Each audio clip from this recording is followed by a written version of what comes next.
আজি আমি জিএছপিৰ পৰা আমি বিপিএফত জইনিং কৰা আজিৰ এই অনুষ্ঠানত আমি আজি বিপিএফত জইন কৰিলোঁ। আমি বিগত দিনত 2014 চনৰ পৰাই BTC অঞ্চলত এটা অস্বাভাৱিক পৰিস্থিতিৰ সৃষ্টি হৈছিল। আপোনালোকে সকলোৱে অৱগত। হত্যা, হিংসা, কিডনেপিং এইবিলাক হৈ থকাৰ কাৰণে নন-বড়ো মানুহৰ মাজত এটা আতংক হৈছিল। সেই হিচাপে আমি 2014 চনৰ পৰা আমি এই BTC অঞ্চলত নন-বড়ো জাতীয় দল সংগঠনে মিলি আমি MP নিৰ্বাচনত প্ৰতিদ্বন্দ্বিতা কৰাইছিলোঁ। তাৰপিছত বিপুল ভোটতো জয় হৈছিল। হোৱাৰ পিছত আমি দলটো আমি অনুভৱ কৰিছিলোঁ এটা ৰাজনৈতিক দলৰ প্ৰয়োজন আছে বুলি। আমি সেই হিচাপে আমি 2020ত আমি পাঠশালাৰ আজাদ ভৱনত ৰাজনৈতিক দল GSP দলটো গঠন কৰিছিলোঁ। GSP দলটো গঠন কৰাৰ পিছতেই তেতিয়া ধৰক জেনাৰেল ছেক্ৰেটাৰী হিচাপে মোক নিৰ্বাচিত কৰা হৈছিল। সেই হিচাপে মই জেনাৰেল ছেক্ৰেটাৰী হিচাপে দলৰ কাম কৰি গৈছিলোঁ। গোটেই অসমত কৰিছিলোঁ, অনলি BTCটো নহয়, আমি অৰুণাচললৈ কৰিছিলোঁ বা ইণ্ডিয়াৰ বিভিন্ন জেগাতো আমি কৰিছিলোঁ। কৰাৰ পিছত আমি অনুভৱ কৰিছিলোঁ যে BTC অঞ্চলত আমি GSP দল গঠন কৰি GSP দলে আমি আমাৰ যিখিনি মানুহৰ অভাৱ অভিযোগবিলাক আমি কিমান দূৰ সমাধান কৰিব পাৰিলোঁ। আমি দেখিছিলোঁ 12টা বছৰে সেই ক্ষেত্ৰত আমি একোৱেই কৰিব নোৱাৰিলোঁ। আজি MP হোৱাৰ পিছত 10টা বছৰে MP হৈ থকাৰ সময়ত আমাৰ যিখিনি সমস্যা হৈয়ে থাকিল। মাজতে আমি বড়োৰ এটা বিভাজন সৃষ্টি কৰাৰ নিচিনা এটা হ'ল।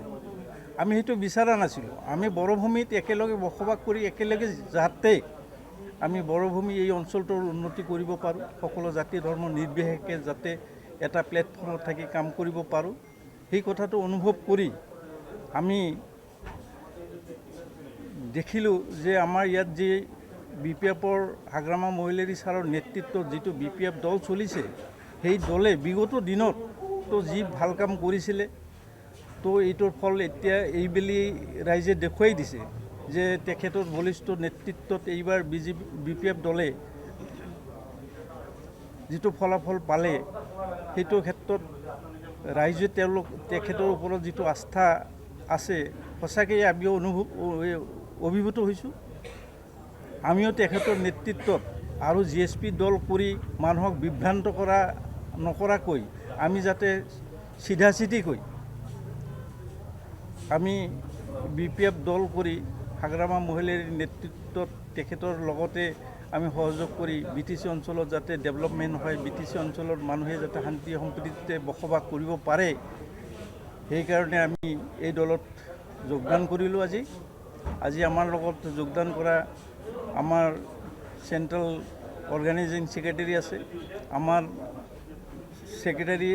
চেণ্ট্ৰেল ছেক্ৰেটাৰী আছে, আমাৰ জিলাৰ সভাপতি আছে, সম্পাদক আছে, প্ৰমুখ্যে জিলাৰ বিভিন্ন বিষয়ভাৱ থকা ব্যক্তিসকল আছে। আমি অনাগত দিনত যাতে এই BPFৰ দলৰ কাম কৰি BPFৰ দলত আমি হাগ্ৰামা মহিলাৰ নেতৃত্বত তেখেতৰ যিটো সবল নেতৃত্ব আজি BTC অঞ্চলতে নহয় গোটেই অসমত তেখেতৰ নেতৃত্বত অসমবাসীয়ে প্ৰশংসা কৰিব লগা হৈছে। তেখেতে যিটো নেতৃত্ব দিছে সেই নেতৃত্বৰ প্ৰতি সকলো মানুহৰ আস্থা আৰু আত্মবিশ্বাস গঢ়ি উঠিছে। আমিও তেখেতৰ লগত কাম কৰাৰ যাতে সুযোগ পাওঁ, তেখেতৰ লগত যাতে কাম কৰিব পাৰোঁ। আমি আজিৰ এই প্ৰেছ মিটৰ যোগেদি আমি BPF দলৰ যিসকল বিষয়ববীয়া নেতৃত্বত আছে তেখেতসকলকো আমি অনুৰোধ জনাম যাতে আমাক কাম কৰিবৰ সুযোগ দিয়ে আৰু তেওঁলোকৰ BPF দলৰ যিটো সংবিধান সেই সংবিধান অনুসাৰে আমি তেখেতসকলৰ লগত কাম কৰাৰ কাৰণে আমি সদায় প্ৰচেষ্টা বা আমাৰ সহযোগ থাকিব। এইখিনিয়ে আমাৰ আজি ক'ব লগা কথাখিনি। আৰু বিগত যোৱা নিৰ্বাচনটোতো আমি GSP হিচাপে BPF দলক যথেষ্ট সহায় কৰিছিলোঁ, এইটো আপোনালোকেও নিশ্চয় অৱগত আছে। আমি সেইকাৰণে ভাবিছোঁ যে ভায়াৰো আমি GSP দল কৰি মানুহৰ মাজত বিভ্ৰান্ত এটা সৃষ্টি কৰাৰ কোনো প্ৰয়োজন নাই।